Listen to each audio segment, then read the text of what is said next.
Half হাতা গেঞ্জি পরে নামাজ আদায় করে পরিপূর্ণ সওয়াব পাওয়া যাবে কিনা। আমার ঠিক পেছনে একজন নামাজ আদায় করতেছে, তার নামাজ শেষ হওয়ার আগে আমি যেতে পারবো কিনা, নামাজরত ব্যক্তি ঠিক কতটুকু সামনে দিয়ে যাওয়া যাবে। আজানের পূর্বে মুয়াজ্জিন দুরুদ ও সালাম পড়ে, এটা জায়েজ আছে কিনা। ঘুম থেকে উঠে যদি দেখি ফরজ গোসল করতে হয়, একই সময় যদি ফজরের ওয়াক্ত বেশি সময় না থাকে, এমত অবস্থা করণীয় কি। গোসল ফরজ হলে গোসল করা ছাড়া নামাজ পড়া যাবে, গোসল করেই তারপরে নামাজ পড়তে হবে। আপনি যদি এমন কোনো পরিবেশে থাকেন যেখানে গোসল ফরজ হয়েছে কিন্তু এখন গোসল করলে সেটা আপনার কাছে মনে হচ্ছে লজ্জার বিষয়, সেটা হয়তো অন্যরা দেখলে আপনি একটু হেজিটেশনে ভুগছেন, তাহলে বুঝবেন এই লজ্জাটা শয়তান সৃষ্টি করতেছে। কে সৃষ্টি করতেছে? শয়তান সৃষ্টি করতেছে। ইমানদার কখনো ফরজ কাজ করতে লজ্জা করতে পারে। কিসের লজ্জা এখানে? আমার গোসল ফরজ হয়েছে, আমি গোসল করছি, সবাই জানবে, অসুবিধার কি আছে? যদি আপনার মধ্যে কোনো হেজিটেশন হয় তাহলে বুঝবেন মিস্টার ইবলিস হাজির হয়ে গেছে। এই লজ্জা ইমানের অঙ্গ না, এটা কুফরির অঙ্গ। অতএব এই লজ্জাকে জয় করতে হবে। এটাকে সৎ সাহস বলে, যে আমি ভালো কাজ করতে কোনো প্রকার ভয় সংকোচ করব না, এটা করতে হবে। কিন্তু কথা হলো গোসল ফরজ হয়েছে, এমন টাইমে ঘুম ভাঙছে, সূর্য ওঠার বাকি আছে আর 7-8 মিনিট, গোসল করে আর নামাজ পড়া সম্ভব নয়, এরকম যদি হয় তাহলে সেক্ষেত্রে আপনি সূর্য ওঠার 10-15 মিনিট পরে এর মধ্যে গোসল করে তারপর আপনি নামাজের কাজা করবেন এবং ইস্তেগফার করবেন। ভবিষ্যতে যেন এরকম না হয় অ্যালার্ম টালার্ম দিয়ে শোবেন। কদাচিৎ জীবনে একবার এরকম অ্যাক্সিডেন্টলি ঘটনা হতে পারে, প্রায় এরকম হলে সেটা দোষণীয়। কিন্তু গোসল ফরজ হলে গোসল না করে নামাজ পড়ার সুযোগ নাই, যেহেতু পবিত্রতা অর্জন করা এটা নামাজের জন্য পূর্ব শর্ত। এই শর্ত আদায় করা ছাড়া নামাজ হবে না। হাফ হাতা গেঞ্জি পরে নামাজ আদায় করে পরিপূর্ণ সওয়াব পাওয়া যাবে কিনা। আল্লাহ তাআলা কোরআনে কারিমে বলেছেন, ইয়া বানি আদম খুযু যিনাতাকুম ইনদা কুল্লি মাসজিদ। হে বনি আদম, প্রত্যেক নামাজের সময় তোমরা সুন্দর পোশাক আশাক পরিধান করো। জিনাত গ্রহণ করো মানে পোশাক আশাক পরিধান করো। আয়াতের আলোকে অনেক উলামা ইকরাম বলেছেন, আল্লাহর দরবারে যখন আপনি দাঁড়াবেন তখন আপনার দাঁড়ানোটা হতে হবে উত্তম পোশাকে, আপনার জাঁসের মধ্যে উত্তম পোশাকে।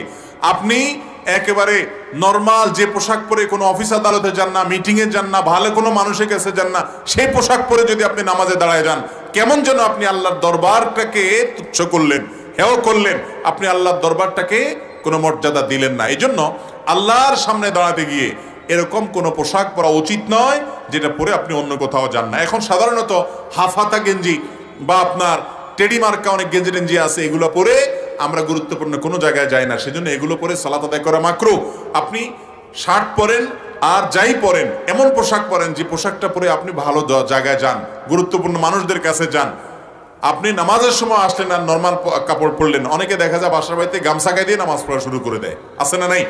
এগুলো উচিত না। এগুলো হলো আল্লাহর শানে বেয়াদবি, আল্লাহর সামনে দাঁড়াচ্ছে। অতএব দুনিয়ার কোনো এমপি মন্ত্রীর সামনে আপনি এভাবে যাবেন না, তাহলে আল্লাহর সামনে কিভাবে আপনি এভাবে দাঁড়ান? এটা করা উচিত নয়। আমার ঠিক পেছনে একজন নামাজ আদায় করতেছে, তার নামাজ শেষ হওয়ার আগে আমি যেতে পারবো কিনা, নামাজরত ব্যক্তি ঠিক কতটুকু সামনে দিয়ে যাওয়া যাবে। আপনার ঠিক পেছনে যদি কেউ নামাজ আদায় করে ঠিক পেছনে, তাহলে সেক্ষেত্রে আপনি বরাবর সামনে যদি বসে থাকেন আপনি উঠে যেতে পারেন। এই মাসআলাটা না জানার কারণে বহু মানুষ আছে সামনে দাঁড়ায় দাঁড়ায় কই মাছের মাথা চাবায়। কই মাছের মাথা চাবানি বুঝেন? এরকম করে, মানে পিছনে যে বেচারা নামাজ পড়তেছে বিরক্ত হয়ে সে কই মাছের মাথা চষে।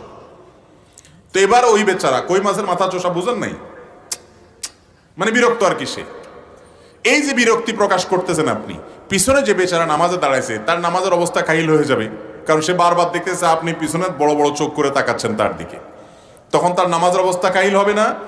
আমরা অনেকে জানি না এই মাসআলাটা। আপনার পেছনে কেউ যদি নামাজে দাঁড়ায়, বরাবর আপনি সামনে বসে আছেন, তাহলে আপনি ডান পাশ অথবা বাম পাশ দিয়ে নেমে যান, কোনো অসুবিধা নেই। আপনারা কেউ বসে থাকতে বলে নেই। আর যদি আপনি বসে থাকতে পারেন যাতে অন্যরা নির্বিঘ্নে চলাফেরা করতে পারে, সেটা উত্তম সওয়াবের কাজ, অন্যদেরকে সহায়তা করলেন। কিন্তু আপনি বসে থেকে ওই বেচারার দিকে বারবার তাকাচ্ছেন যে সে নামাজ শেষ করতেছে না কেন, এটা উচিত না।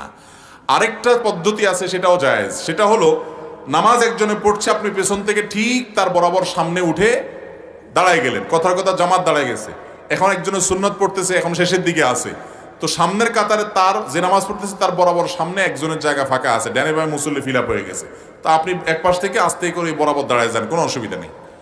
এটাকে বলা হয় সুউদ, আর আগেরটাকে বলা হয় নুজুল, অর্থাৎ বরাবর সামনে উঠা অথবা সামনে থেকে বরাবর যাওয়া, দুইটা জায়েজ আছে। যেটা নিষেধ হাদিসে সেটা হলো মুরুর। মুরুর কোনটা? ক্রস, এক পাশ থেকে আরেক পাশে যাওয়া। নামাজ পড়তেছে একজন, আপনি এই পাশ থেকে এই পাশে অথবা এই পাশ থেকে এই পাশে গেলেন, এটা হলো নাজায়েজ। তাহলে পদ্ধতি তিনটা হলো, বরাবর সামনে থেকে সরে যাওয়া জায়েজ আছে, পেছন থেকে বরাবর নামাজের সামনে গিয়ে দাঁড়ায় যাওয়া সেটাও জায়েজ আছে, কিন্তু এক পাশ থেকে আরেক পাশে যাওয়া জায়েজ নাই। এক পাশ থেকে আরেক পাশে যদি কেউ যায়, হাদিসে রাসূল আকরাম সাল্লাল্লাহু আলাইহি ওয়াসাল্লাম নির্দেশ করছেন সে যেন ওই ব্যক্তির সাথে লড়াইয়ে লিপ্ত হয়, তারে রীতিমতো থামায় দেয়। মসজিদে নববীতে একবার আমি দেখেছি, এক ব্যক্তির সামনে দিয়ে এরকম একজন যাচ্ছে, নামাজের মধ্যে সে এরকম হাত বাইর করে দিছে। তো হাত বাইর করার পরেও ওই লোকটা থামে নাই, সে তাও যাইতে নিছে। এরপরে নামাজের মধ্যে দেখলাম আমি তাকে যে এক হাত দিয়ে তার জামার কলার এরকম করে একটা মোচড় দিল আর কি, লোকটারে ফালাই দিয়ে আবার সে নামাজ পড়লো আর কি। ওই বেচারা পরে অন্যদিক ঘুরে গেছে। তো এরকম কিছু বেড়া মানুষ আমাদের সমাজে আছে না নাই, যে তারপরেও যাওয়ার চেষ্টা করে, আছে না নাই? এটা করা উচিত না। এরপরে প্রশ্ন হলো, আজানের পূর্বে মুয়াজ্জিন দুরুদ ও সালাম পড়ে, এটা জায়েজ আছে কিনা? আমাদের দেশে অনেক এলাকাতে, বিশেষ করে চট্টগ্রামের দিকে একটু বেশি, চাঁদপুর এলাকাতে আছে, আরো বিভিন্ন এলাকাতে আছে, যে আজানের আগে মুয়াজ্জিন সাহেবরা বিভিন্ন দুরুদ পড়ে, আসসালাতু আসসালামু আলাইকা ইয়া রাসূলুল্লাহ, এরকম পড়ে। শুনছেন আপনারা? তো নবী করিম সাল্লাল্লাহু আলাইহি সাল্লামের হাদিস থেকে আমরা জানি যে আজানের পর, আজানের জবাব যখন আমরা দেব, তারপরে মুয়াজ্জিন আজান শেষ করবেন, আজানের পরে যখন দোয়া পড়বো, আজানের দোয়া, এই দোয়া পড়ার সময় দুরুদ পড়ার কথা হাদিসে আছে। অতএব দুরুদ হলো আজানের পরে, কিন্তু আমরা সেটাকে নিয়ে গেছি কোথায়? আজানের আগে। নবী করিম সাল্লাল্লাহু আলাইহি সাল্লাম যেখানে যে আমলটা করতে বলেছেন, ওইখানে ওই আমল করার ভেতরেই কল্যাণ আছে। আমি যদি সেটা উল্টায় ফেলি, তাহলে সেক্ষেত্রে কল্যাণের চাইতে অকল্যাণ বেশি হতে পারে। আজানের আগে কোনো প্রকার দুরুদ, দোয়া, জিকির বা কোনো গত কোনো কিছুই হাদিসে বর্ণিত হয়নি। কিতাবুল আজান বা আজান অধ্যায় মুসলিমে বিস্তারিত আসছে, বুখারীতে আসছে, বাংলা অনুবাদ হয়ে গেছে সবকিছু। আপনি পড়েন, আপনি দেখেন রাসূল আকরাম সাল্লাল্লাহু আলাইহি সাল্লামের যুগে আজান যে সমস্ত সাহাবীরা দিতেন, আবু মাহজুরা রাদিয়াল্লাহু তাআলা আনহু, বেলাল রাদিয়াল্লাহু তাআলা আনহু, আর যে সমস্ত সাহাবীদের আজানের বিষয়ে বর্ণনা আছে, তারা কেউ আজানের আগে কোনো প্রকার দুরূদ বা কোনো কিছু করেন নাই। আপনি যদি সেখানে নতুন একটা সিস্টেম বানিয়ে নেন, সেটা বেদাতে পর্যবসিত হতে পারে। মন গড়া কোনো পদ্ধতি, কোনো আমল শরীয়তে যেখানে ফরম্যাট আছে, সেখানে নিজে আরেকটা ফরম্যাট তৈরি করে নিলেন বা এটাকে উল্টায় নিলেন, এটা সুস্পষ্ট বিদআত হবে। আল্লাহ তাআলা আমাদেরকে বুঝার এবং এই ধরনের মন গড়া আমল থেকে বেঁচে থাকার তৌফিক দান করুন।